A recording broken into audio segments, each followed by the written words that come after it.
हरि ओम सर्वेभ्यः नमो नमः। अद्य अहं डॉक्टर अनिल कुमार शर्मा, प्राध्यापकः राजकीय वरिष्ठोपाध्याय संस्कृतविद्यालय विराटनगर। भवतां कृते लघुसिद्धान्तकौमुद्यां तद्धितप्रकरणे यदधिकार प्रकरणं प्राक्द्वितीयः प्रकरणं पाठयामि। तत्र प्रथमं सूत्रं वर्तते प्राग्हिताद्यत्। एतस्य सूत्रस्य विभागः अस्ति प्राक् हितात् यत्। अत्रापि जस्त्वमस्ति, अत्रापि उभयत्र जस्तुसन्धिः वर्तते।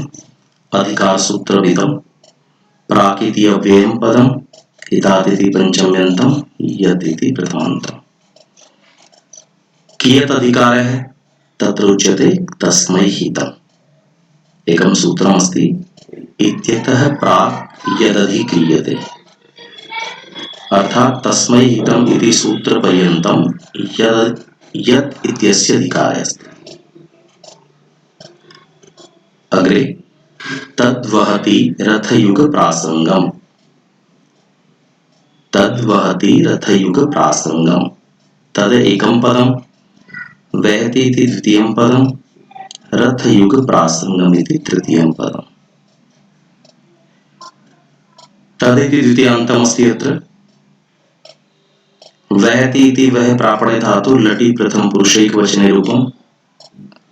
रथयुगप्रासङ्गम् इति रथश्च युगश्च प्रासङ्गश्च तेषां समाहारः रथयुगप्रासङ्गम्। समाहारद्वन्द्वे अस्ति अत्र।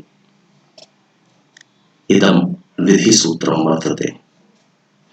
एतस्य अर्थः अस्ति तद् अर्थात् द्वितीयान्तसमर्थेभ्यः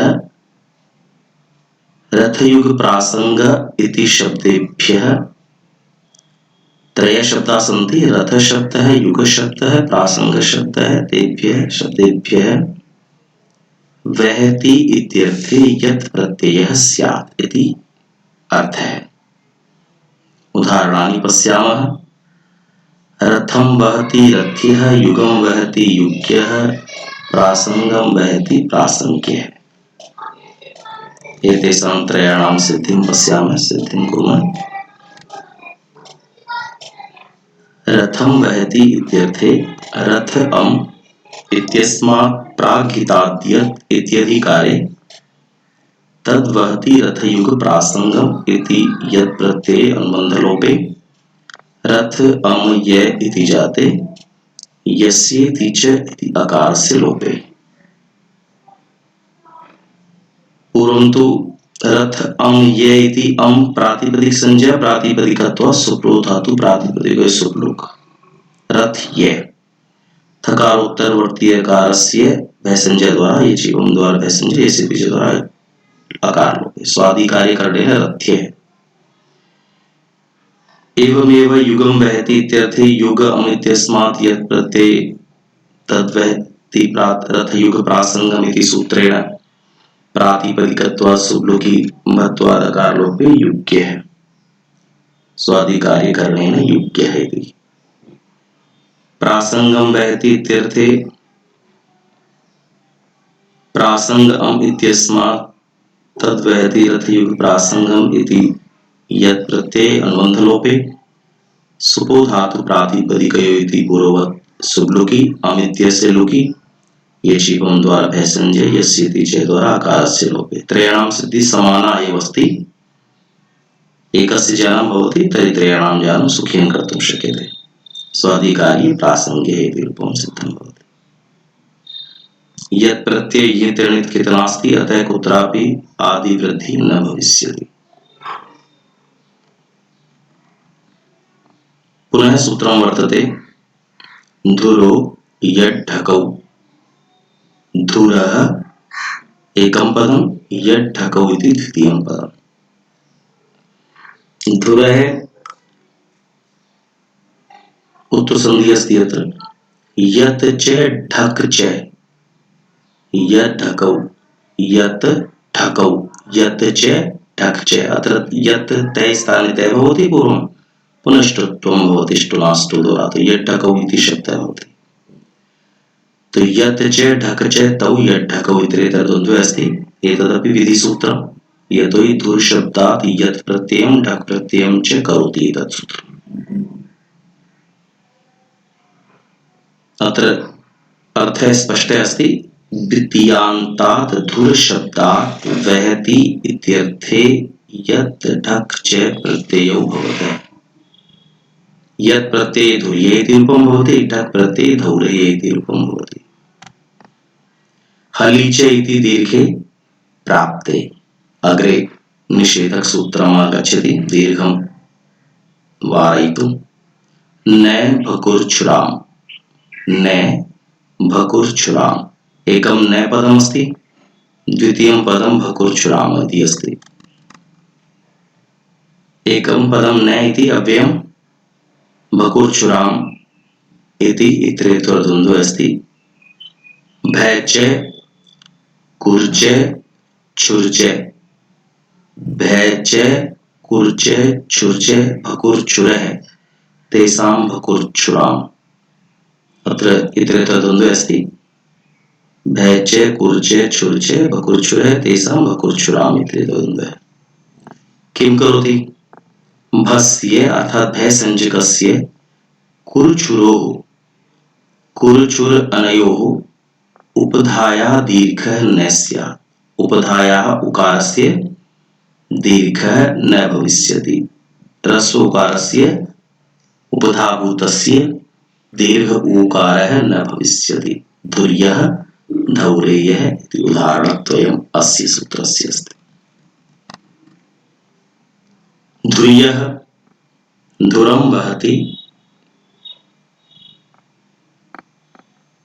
हिंदी भाषा युग जुआ का वह भाग है जो पशु के कंधे पर डाला जाता है, वो तद्धुर इति उच्यते।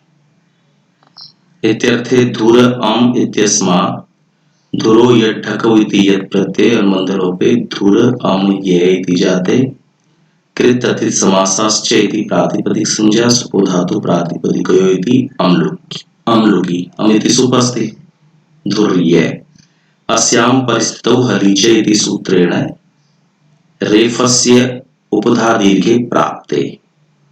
रेफस्य उपधायाम् उकारे अस्ति, तस्य दीर्घे उकारे प्राप्ते यचिवविति भयसंज्ञा न भकुर्छुराम् इति दीर्घस्य निषेधे। स्थिति यथावत् धुर्ये प्रचलतुम्बिका न्यायेन रेफस्य ऊर्ध्वगमने स्वादिकार्ये सस्य विसर्गे धुर्यः इति रूपं सिद्धं भवति।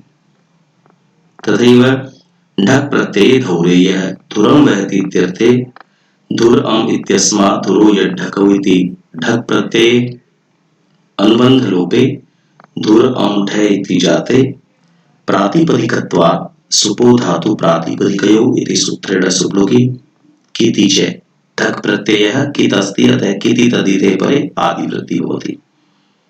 तो उकारस्य आदिवृद्धि औकारः भविष्यति। किति चेति आदिवृद्धौ धौर ढ आयने नीय फड़कचां प्रत्यादीनाम्। अत्र ढ अस्ति एव, ढ स्थाने ए आदेशः भविष्यति। इति सूत्रेण ढस्य ए आदेशे स्वादिकार्ये धौरेयः इति सिद्धम्। धुरं मूढ़ा पशु सदा रथादीनाम् अग्रे एव भवति इति सादृश्यात् धुर्यादि शब्दानाम् अग्रभागः मुख्यः प्रधानः श्रेष्ठः इत्यादि अर्थेषु अपि लाक्षणिकाः प्रयोगाः दृश्यन्ते। यथा पंडित धुर्यः, विद्वत् धौरेयः इत्यादयः। धुर्वहे धुर्य धौरेय धुरीणात् स धुरन्धरः इति अमरकोशः प्राप्तः भवति। अस्य प्रकरणस्य अग्रिमं सूत्रं वर्तते नौवयोधर्म विष मूल मूल सीता तुलाभ्यस्तार्य तुल्य प्राप्य वध्यानाम्य समसमित संहितेषु। नौवयोधर्म विष मूल मूल सीता तुलाभ्यस्तार्य तुल्य प्राप्य वधानाम्य समसमित संहितेषु। अत्र यदि वयं सूत्रस्य विभागं कुर्मः तो नौवयोधर्म विष मूल मूल सीता तुलाभ्य अत्र अस्ति। एकं पदं तुलाभ्यः पर्यन्तं सत्त्वसन्धिः अस्ति अत्र। द्वितीयं पदमस्ति तार्य तुल्य प्राप्य वधानाम्य सम समित संमितेषु। एवं सूत्रे विभागद्वयमस्ति। एतदपि विधिसूत्रम्। एतस्य तात्पर्यं पश्यामः। एकवारम् अस्य पदस्य समासं पश्यामः। नौश्च वयश्च धर्मश्च विषश्च मूलश्च मूलं च सीता च तुला च तेभ्यः नवयो धर्म विषमूल मूल सीता तुलाः तेभ्यः तुलाभ्यः इति द्वन्द्वः अस्ति अत्र। एतस्य तात्पर्यमस्ति द्वन्द्वसमासात्मकं पदम्। तार्यं च तुल्यं च प्राप्यं च वध्यं च आनाम्यं च समं च समितं च सम्मितं च संमिताः तेषु संमितेषु। अत्रापि द्वन्द्वः द्वन्द्वः अस्ति। एतस्य अर्थः अस्ति नवयो धर्म विषमूल मूल सीता तुलाभ्यः इति तृतीयान्तेभ्यः समर्थः तृतीयान्तेभ्यः समर्थ प्रातिपदिकेभ्यः तार्य तुल्य प्राप्य वध्य आनाम्य सम समित संमितेषु एतेषु अर्थेषु यत् प्रत्ययः भवति। अर्थात् नीचे पश्यामः। एते अष्टौ शब्दाः सन्ति। एतेभ्यः अष्टभ्यः शब्देभ्यः एतेषु अष्टसु अर्थेषु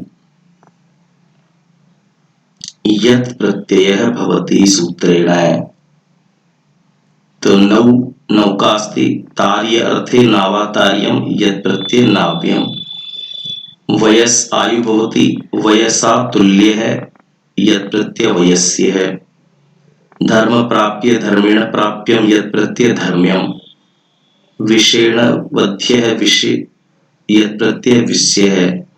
मूलेन आनाम्यम् आनाम्यं भवति प्राप्यं प्राप्तुं योग्यं प्रापणीयं। मूलेन आनाम्यं यत् प्रत्ययः मूल्यं। मूलेन समः मूल यत् मूल्यः। सीता सीतया समितं सीत्यं। तुलया संमितं तुल्यम्। एवं अष्टशब्देभ्यः एतेषु अष्टसु अर्थेषु तृतीया समर्थेभ्यः यत् प्रत्यय भवति। एतानि अष्टौ उदाहरणानि सन्ति। सिद्धिं पश्यामः।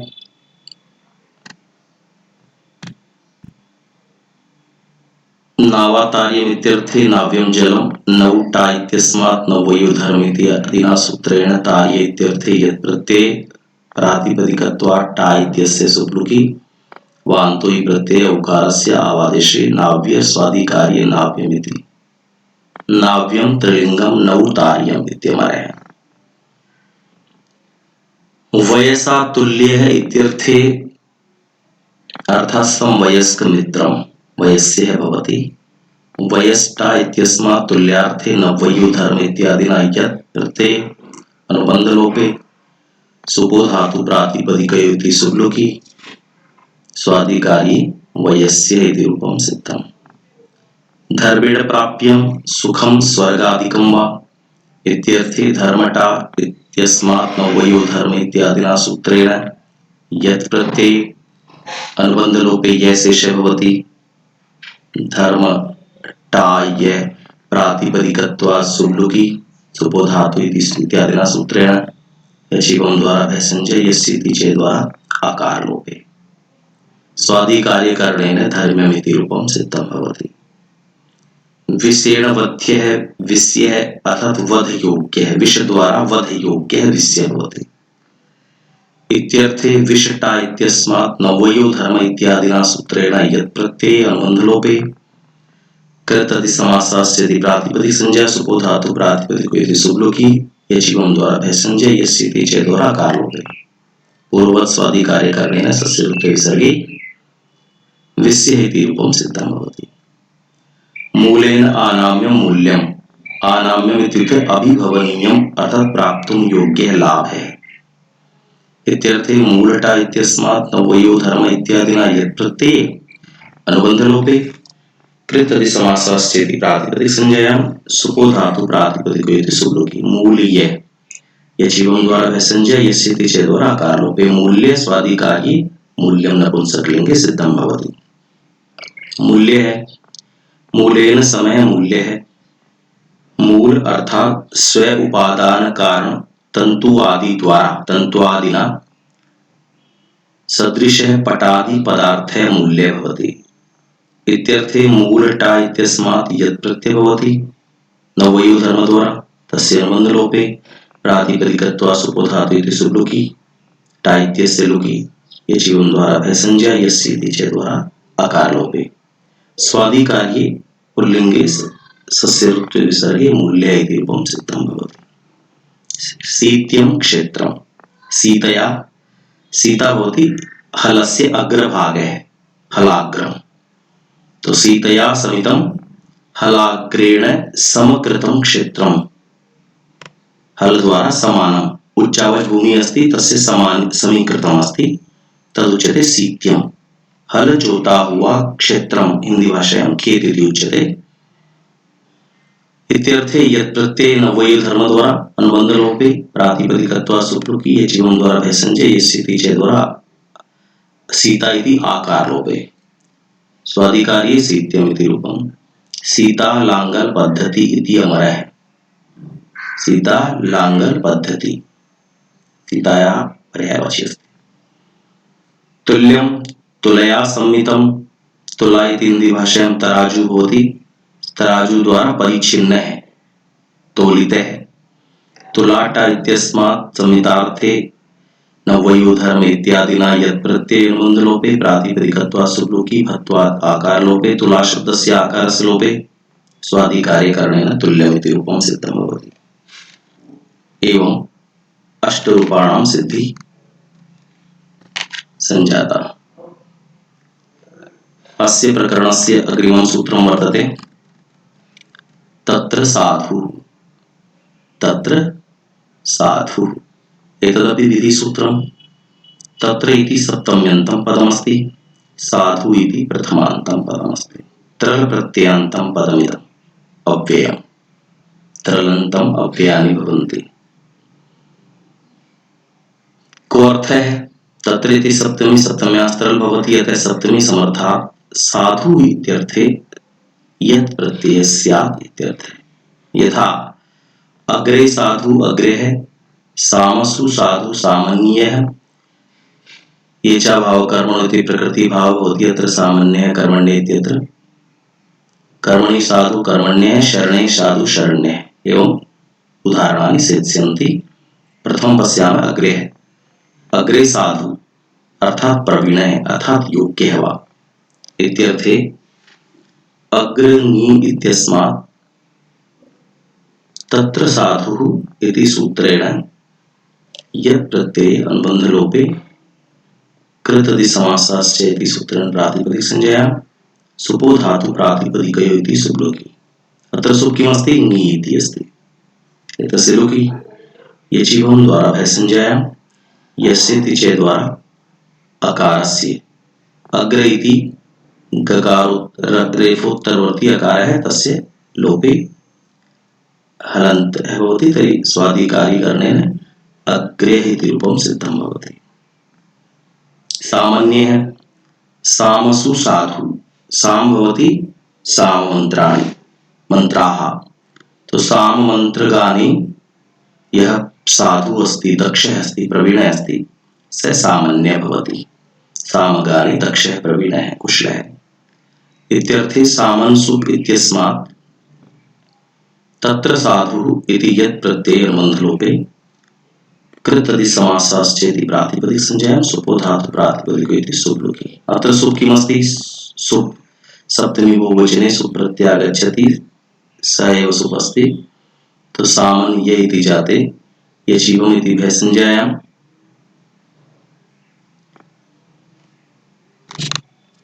नस्तदिते इति टी अन् लोपे प्राप्ते ये च भाव कर्मणो इति अनः प्रकृति भावे स्वादिकार्यकरणेन सामान्यः इति रूपं सिद्धम्।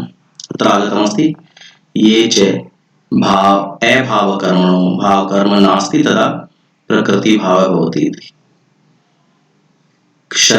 कर्मण्यः कर्मसु साधु कर्म करणे यः साधु अस्ति प्रवीणः दक्षः अस्ति सः कर्मण्यः इत्यर्थे कर्मन् सुप इत्यस्मात् तत्र साधु इति यत् प्रत्यये अनुबन्धलोपे प्रातिपदिकत्वात् सुपुलो धातु प्रातिपदिके द्वारा सुलुकी यचिवं द्वारा पैसेंजर नस्तदिते द्वारा टीलोपे प्राप्ते किंतु अत्रापि पूर्ववत् ये च भावकर्मणो इति प्रकृति भावे और अकुपांगं व्यवयेपि इति नस्यनत्वे करणेन स्वादिकार्ये सस्यत्वे विसर्गे कर्मण्यः इति रूपं सिद्धं भवति।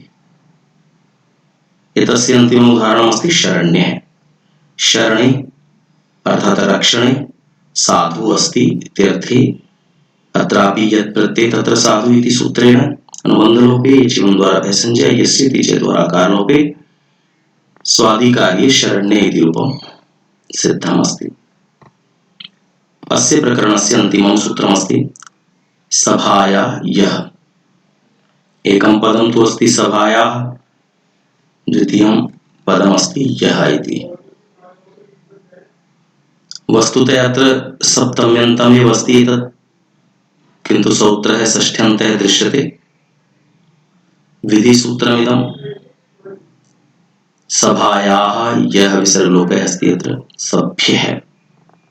सप्तम्यन्तात् सभा शब्दात् साधुः इत्यर्थे यः प्रत्ययः भवति। यः प्रत्यय केवलम्, अत्र संज्ञा आवश्यकता नास्ति, तो यः एव अस्ति। यथा सभ्यः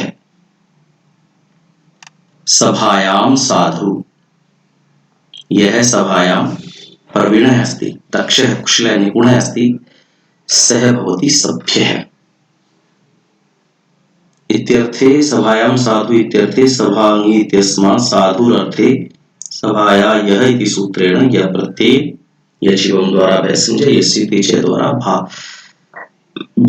भकारोत्तरवर्ती आकारस्य लोपे स्वादिकार्यकरणेन सभ्य इति रूपं सिद्धं भवति।